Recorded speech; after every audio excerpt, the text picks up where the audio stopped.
Hello, I'm Bob the Bookerer and welcome to my channel. And today I'm just going to be talking about the books that I've read over the last week. It's been quite a busy week of reading in many ways because I've been on holiday, and as I find every time I go on holiday I tend to read quite a lot. Actually, it's almost one or the other. I either read the entire library of Alexandria, or I read about 20 pages, either or.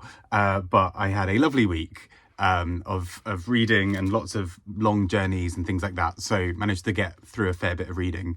And with that in mind, here are the books that I read over the last week. There are a couple of others that I'm kind of cutting out for brevity, partly because some of them were really interesting and I really enjoyed them, and I'll talk about them somewhere else at some point, but some where I just really just sort of thought these are kind of the ones that I really want to go into a little bit more.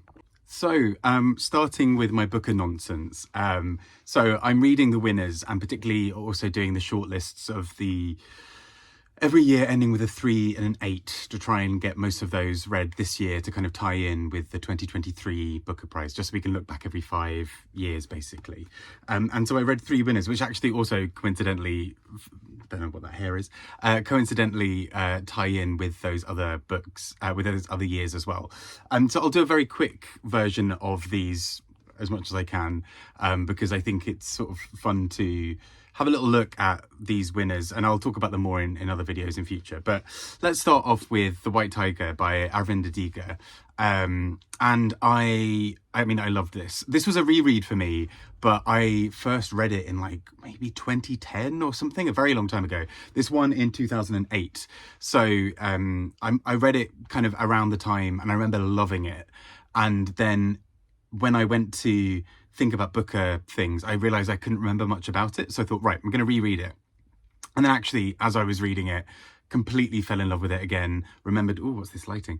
Completely remembered all of the things that I came to really love about the book in the first place. Essentially, it's a really playful story that uses this kind of almost second person narrative throughout the whole thing. It's a young man, or a man in Bangalore in India, who is this sort of, as he sort of sees it, this sort of self-made man, this kind of entrepreneur figure. And he is writing to the president of China because he hears that the president is due to visit India, and he wants to talk about the relationship between India and China, and he really wants to talk about how to understand Bangalore, essentially. And what follows is this really wonderfully tangentious, winding path of a story where essentially our main character talks through the most bizarre things. He talks about how he may be a murderer, potentially. He talks about how he's cheated the system, but how he's also a very honest man. He talks about how democracy is great, but also the corruption in the country. He talks about all these sort of conflicting things, and I think this is just a wonderful send-up as a book. It reads as this sort of really fine parody of talking about the fact that, you know, countries in shaping their myths always talk about themselves in a certain way. So, you know, the UK, I can sort of speak from being from the UK and living here.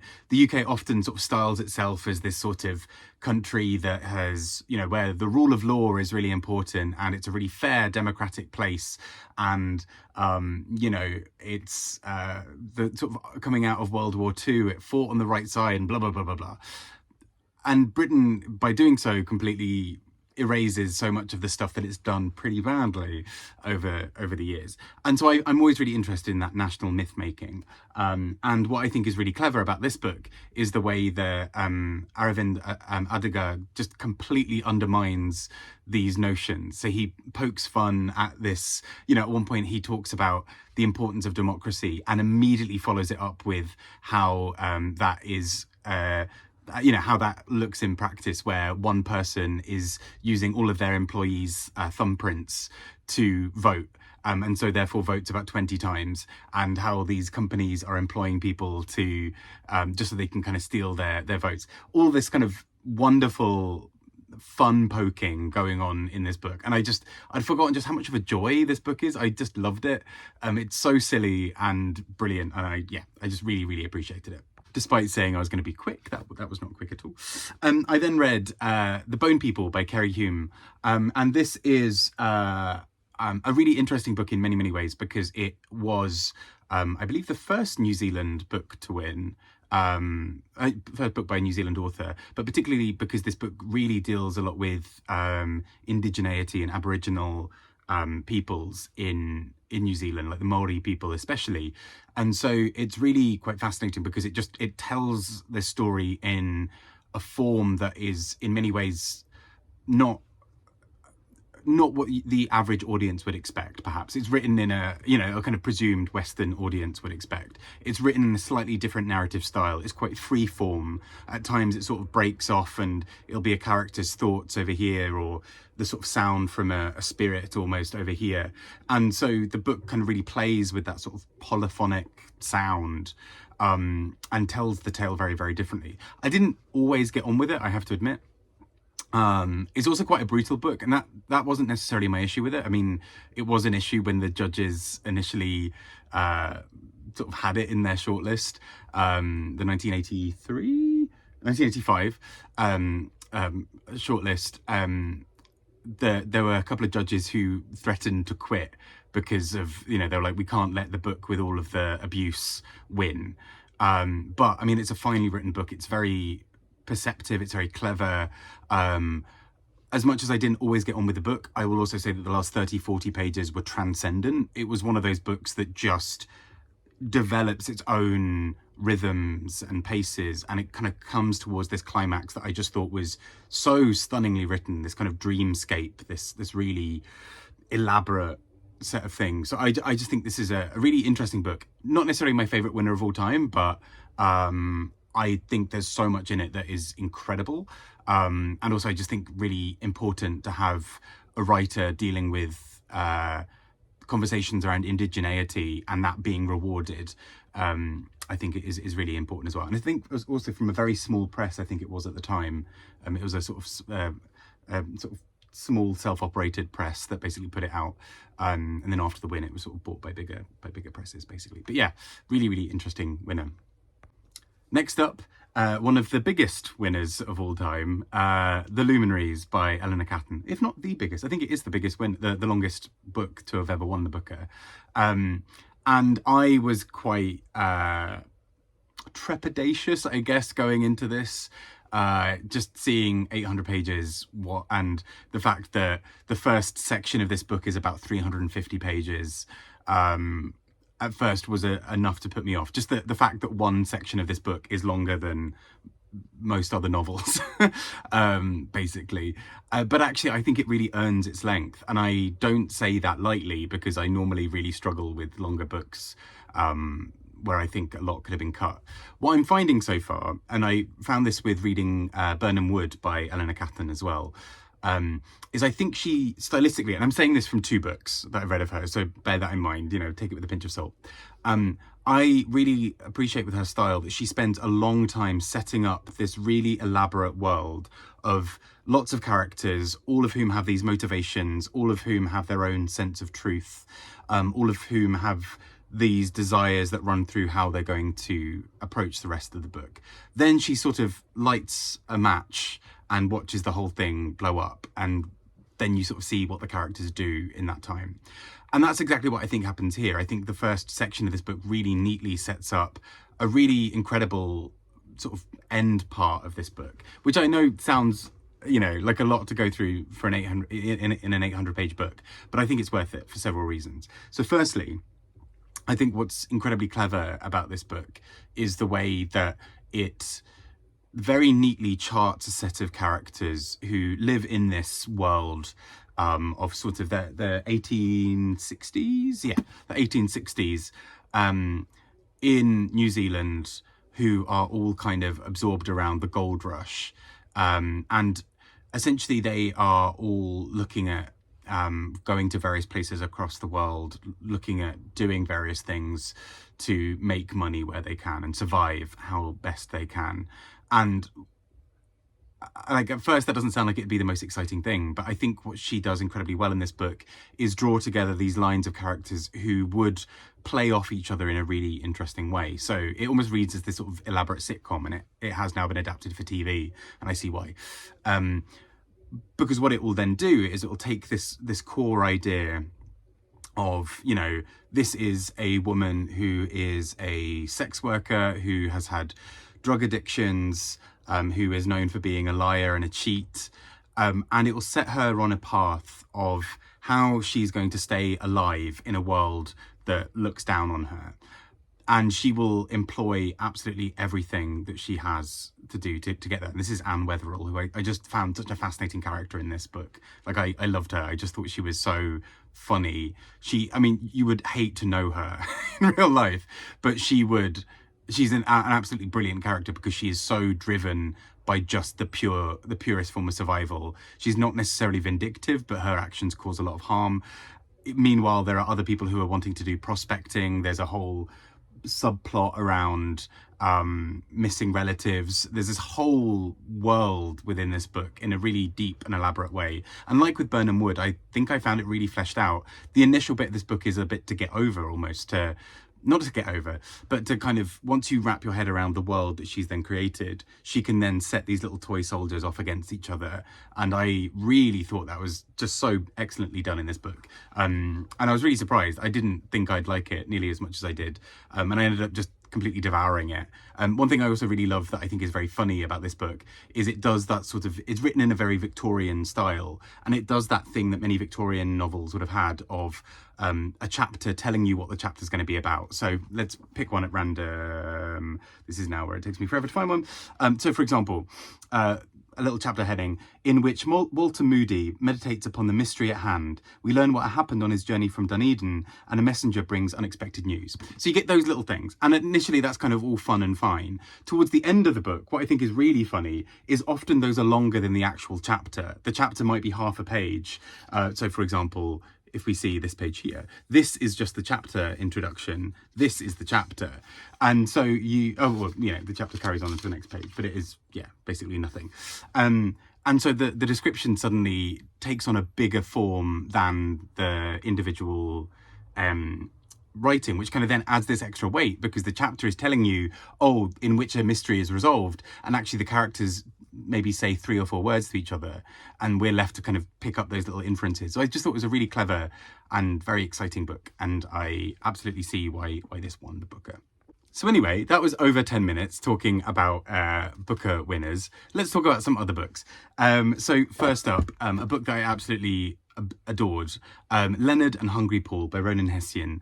And this is just a really special book in so many ways, I think. Essentially, it kind of concerns these 2 men, Leonard and Hungry Paul, at the heart of the book, who are these 2 men who sort of stick out in wider society for various reasons. It's sort of coded as being somewhat neuroatypical, but the book never really explicitly says what that is. And more, it's just that they kind of stick out either way. And these 2 men are just these very gentle souls who just care about other people and just want to do the right thing, even if they don't always understand what that looks like. Leonard is somebody who designs children's encyclopedias, and he writes all the facts and all those bits. We've got Hungry Paul, who doesn't really have a job for most of the book, and is this sort of odd figure who kind of just exists.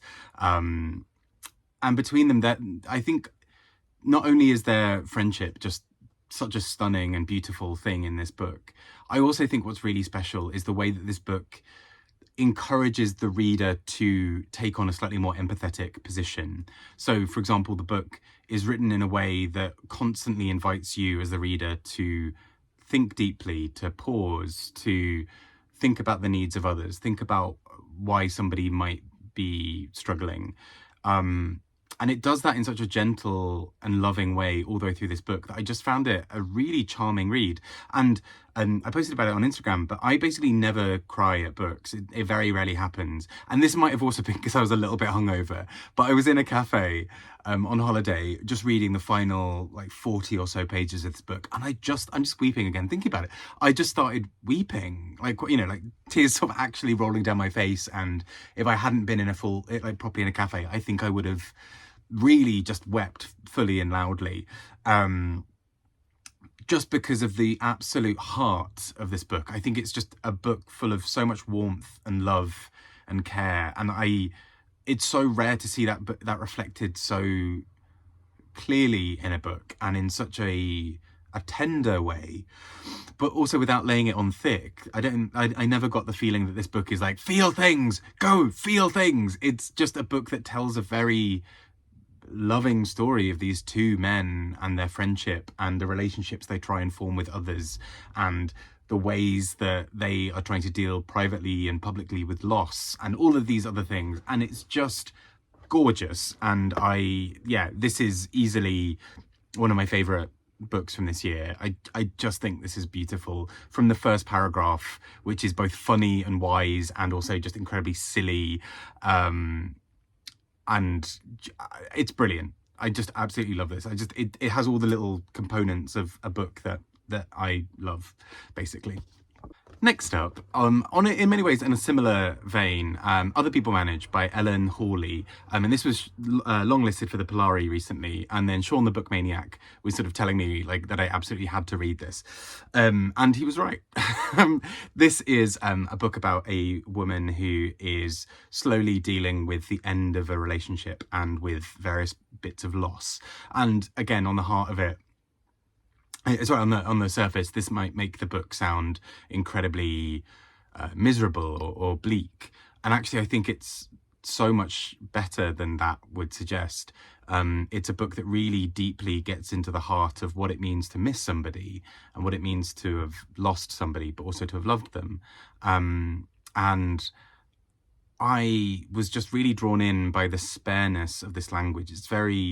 It's sort of told in these fragments, in these moments of sort of something happening over there, and our main character really trying to understand how to communicate that to her family, to the people around her, her thinking back to these moments that she had with her partner, and how she's not able to piece those things back together, that she misses her every day. And I just thought it was, again, just a lot like Leonard and Hungry Paul, just was a book with so much heart. And I realised this was a fun set of books to take with me on holiday. But honestly, I sat and read this pretty much cover to cover on a train journey and was just in love with this book the entire time. I just think it is beautiful.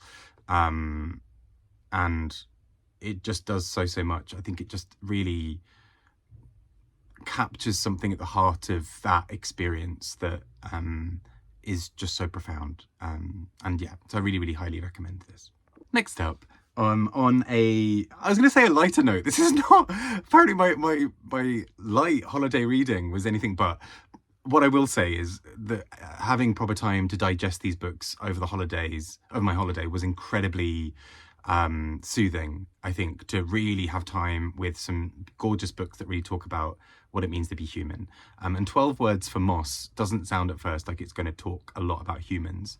But this book by Elizabeth Jane Burnett, she's a poet, and you can absolutely tell for the entire book, not only because she includes poems, but also because it's written in this incredible style. And she talks a lot here about moss, as you'd expect, and various forms, and her watching it and trying to understand it and trying to be one with this very strange piece of, growth that just kind of is there and that we often don't really think about. But also she talks a lot about loss and particularly, the death of her parents. And that, again, is just like, wow, Bob, read some lighter things maybe. But I think what is so exceptional about the way that she does this is that it, again, is laid on very softly and very gently. She talks about how growth coming from these things is just this incredibly important part of the process that you kind of have to go through, and you have to do all of these things equally, she's just so full of wonder at this constantly regenerating, constantly growing life force that is just always moving in the direction of growth and kind of existing. And there's such a joy and a wonder in how she talks about it that I just thought was exceptional. And it really, I just really thought it was a very, very special book. Very short, and very, very special indeed. And last but not least, a much more of a fun book. And this is 26 by Jonathan Kemp. And although it has some less fun moments, overall this incredibly short book is just a real, almost an ode to sex, sexuality, desire, love, joy, all of those sorts of things. And in these 26 chapters, as the title suggests, with these various little letters, it's a book that talks a lot about various sexual encounters, shall we say. But I think what really tipped it over into being an incredibly special book for me, apart from the fact that I read it on a beach, and so it had this sort of like very, very chilled feel. Have I mentioned that I was on holiday? I don't think I've mentioned it enough yet. But when I was on holiday and on a beach, I think what I found incredibly special about this was just that there is such a strident joy to this book, that it is reasserting the power and joy and pleasure that can come from bodies and desire.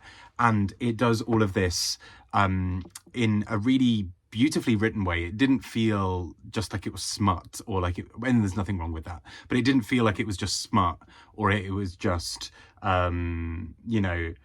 doing it for the sake of it. It really was getting to the point of the sheer liberation and power that can come from our bodies, and from sex, and from love and joy and all these other things. So I just really loved it, and I really want to read London Triptych, which I'm told is exceptional. So yeah, that was a kind of also a nice little addition to all of the other reading I was doing. So, with that all in mind, these and a few other little books that I read along the way. And yes, I realise that does look like a hell of a lot of reading, and it was. But also I had a lot of time just on either like long bus journeys or train journeys, or sat on a beach, or sat chilling somewhere. And apparently when I'm left alone, that's what happens. So yeah, it was a really special reading week for several reasons on that. But I just absolutely loved this set of books, as you may be able to tell from my general joy about it all. Anyway, I hope you've had a good reading week, and I will speak to you all soon. Take care. Bye bye. And yeah, hope you're having a great week.